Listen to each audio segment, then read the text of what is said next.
Number 1، carbon ڈائی oxide. یہ gas عام طور پر صنعت اور گھروں میں استعمال ہونے والی توانائی کا نتیجہ ہوتی ہے۔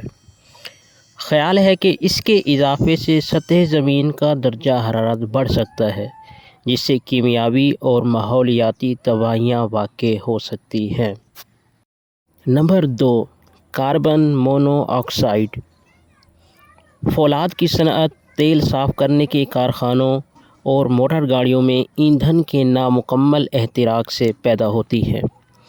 بعض سائنسدانوں کا خیال ہے کہ یہ انتہائی زہریلی گیس کرۂ ہوائی کو متاثر کر سکتی ہے۔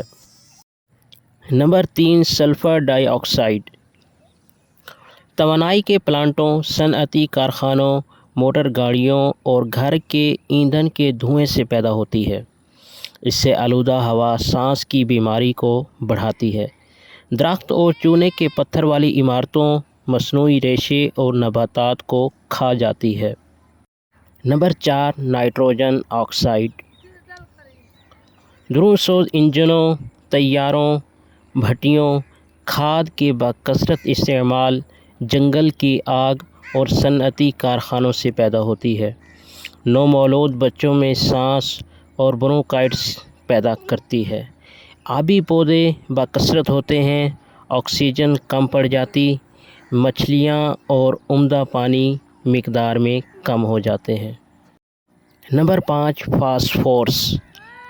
خصوصاً صاف کرنے والی چیزوں، زیادہ کھاد والی زمین، بہہ کر آئے ہوئے پانی اور مویشیوں کے فضلات میں پائی جاتی ہے۔ جھیلوں اور دریاؤں کے پانی کو بگاڑنے کا بڑا ذریعہ ہے۔ نمبر 6، پارا۔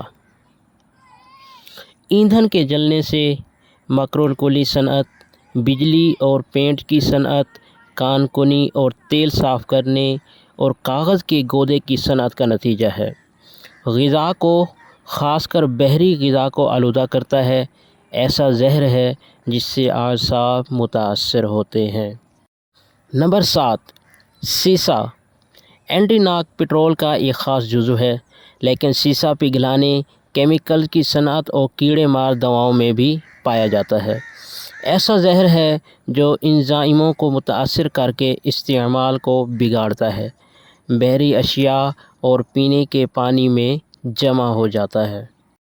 نمبر 8، تیل۔ آئل ٹینکروں، بحری جہازوں کے حادثوں، تیل صاف کرنے والے کارخانوں، سمندر کے اندر تیل کے ذخیروں اور ٹرانسپورٹ کے فضلات سے یہ آلودگی پھیلتی ہے۔